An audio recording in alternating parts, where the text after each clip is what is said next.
Importancia de la sangre. Hola estimados estudiantes, bienvenidos nuevamente a Aprendamos en Casa. ¿Se preguntan por qué estoy aquí? ¿Qué es lo que tengo enfrente? Pues precisamente es de lo que vamos a hablar.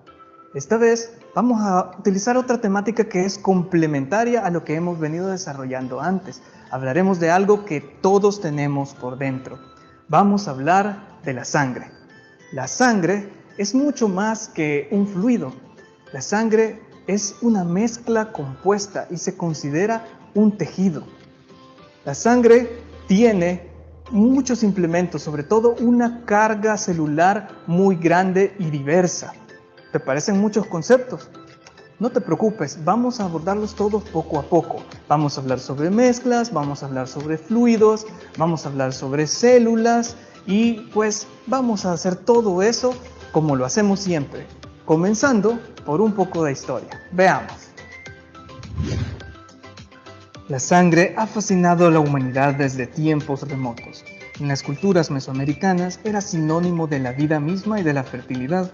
El desangramiento o autosacrificio fue un rasgo cultural común a todas ellas, desde los olmecas hace unos 1400 años.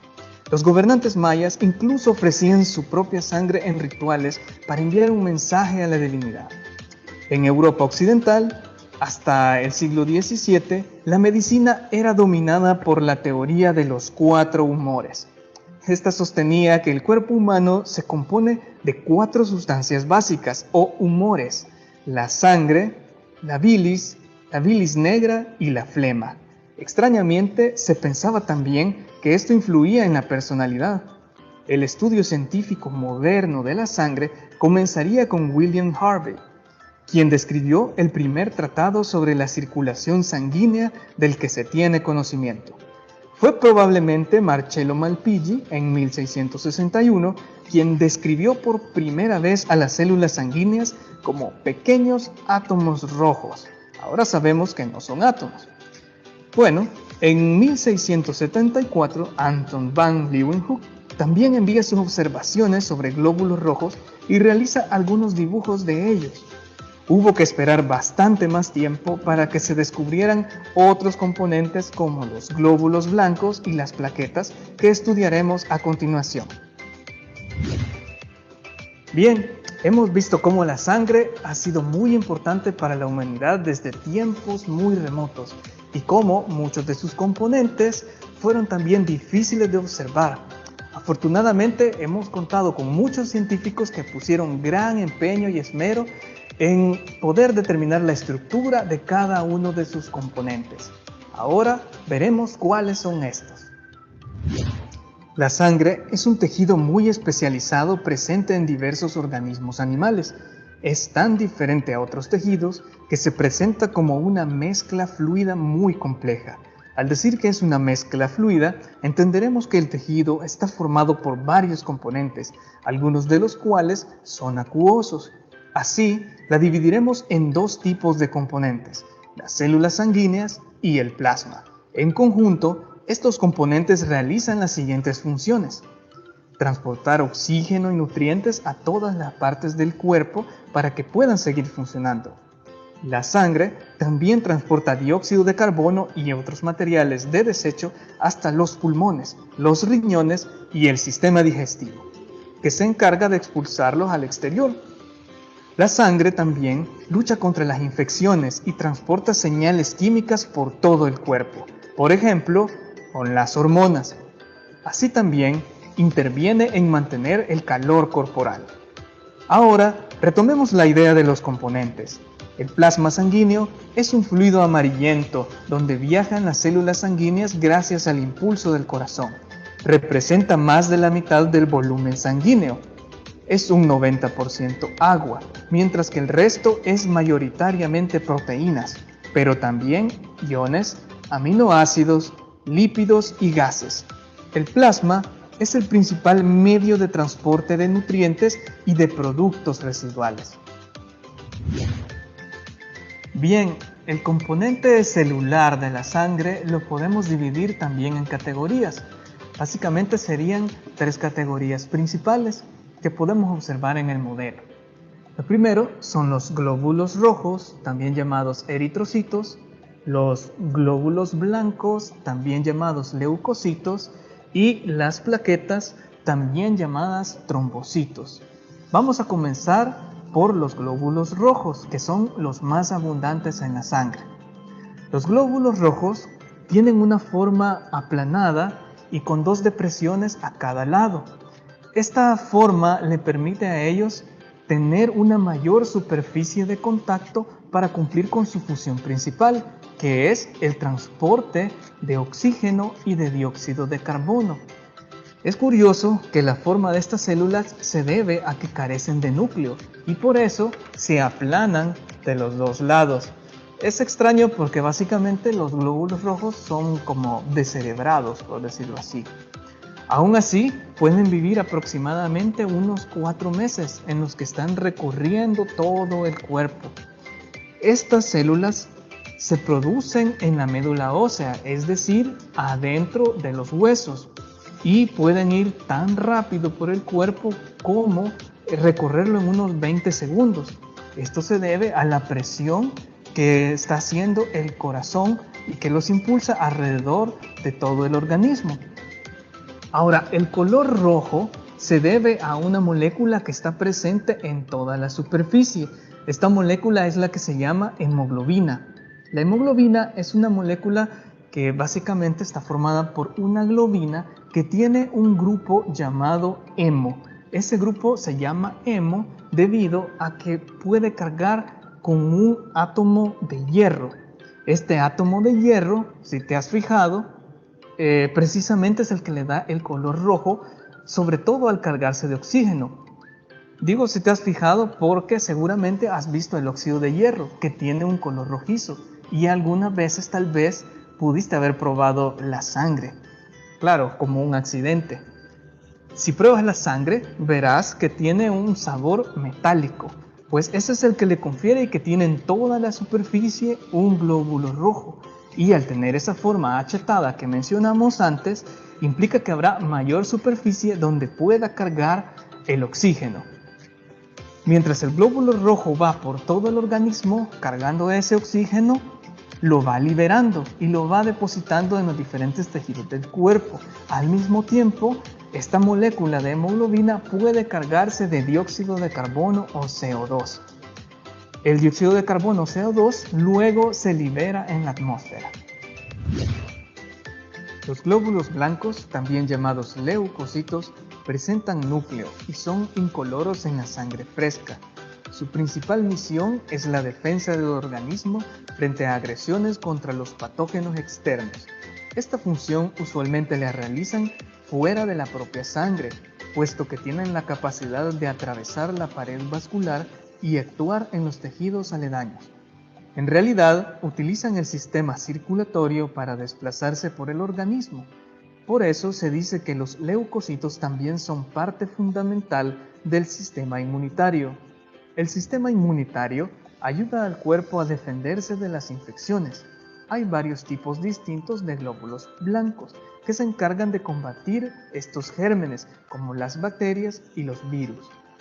Los glóbulos blancos que nacen directamente del sistema inmune se llaman linfocitos y son más comunes en el sistema linfático que en la sangre. Entre sus muchas funciones principales, producen anticuerpos y destruyen células infectadas. Los otros glóbulos blancos nacen en la médula, junto a los glóbulos rojos y a las plaquetas. Podemos distinguir 4 principales, de acuerdo a cómo se tiñen cuando se observan al microscopio. Los neutrófilos son los más abundantes en la sangre. Se encargan de combatir los hongos y las bacterias, principalmente comiéndoselos. Su núcleo se tiñe de color azul-violeta. Los eosinófilos combaten parásitos grandes y regulan la inflamación alérgica. Además, del núcleo presentan gránulos que se tiñen rojizos. Los basófilos son los menos abundantes, se encargan de las inflamaciones. También se tiñen sus gránulos, pero de un color más azulado. Los monocitos son los más grandes, solo se tiñe su núcleo en forma de riñón. pueden comer huéspedes indeseables y recolectar información sobre ellos. Además, pueden migrar a distintos tejidos y quedarse permanentemente en ellos. El organismo usualmente aumenta la fabricación de glóbulos blancos para combatir las infecciones. Las plaquetas, también conocidas como trombocitos, son unas células muy pequeñas, ovaladas y sin núcleo que ayudan en el proceso de coagulación. Cuando se rompe un vaso sanguíneo, las plaquetas se concentran en el área afectada y ayudan a sellar la rotura para detener el sangrado. Trabajan junto con unas proteínas llamadas factores de coagulación para controlar el sangrado dentro del cuerpo y en la piel.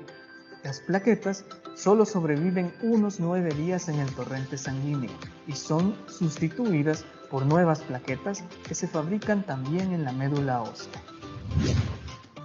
Sangre de colores. ¿Alguna vez has visto en las películas que existen extraterrestres y monstruos con sangre de otro color? Bueno, no hay que ir tan lejos. En los animales se reconocen distintos colores de sangre. Es especialmente extendida la sangre azul. ¿Cómo es posible?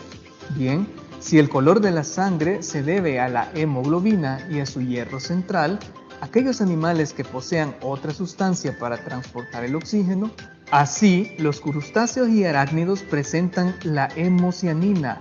Esta sustancia utiliza cobre en lugar de hierro para transportar el oxígeno. El óxido de cobre es azul, así que la sangre adquiere también ese color. Si esto te impresiona, también podría interesarte conocer que existen sangres de más colores: sangre violeta, sangre verde e incluso sangre blanca, en una especie de pez. Saber la composición de la sangre es de vital importancia para realizar diagnósticos.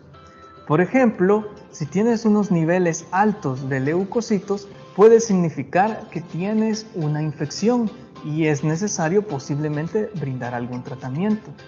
Así también, si tienes unos niveles muy bajos de glóbulos rojos, significa que tu cuerpo no está llevando el oxígeno ni nutrientes de una buena manera a todo el cuerpo.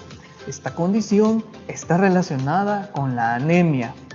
Por otro lado, el plasma sanguíneo es uno de los mejores lugares para mantener el cuerpo hidratado.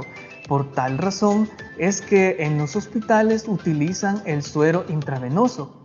La sangre también es una vía muy rápida para aplicar medicamentos y es así también donde en diferentes clínicas y hospitales también pueden colocarte medicamentos a través del torrente sanguíneo. Muy bien, ¿qué es lo que vimos ahora? Nos hemos dado cuenta de que la sangre ha sido muy importante para la humanidad desde tiempos muy antiguos. También que fue muy difícil identificar sus componentes. Ahora establecimos que la sangre es un tejido fluido.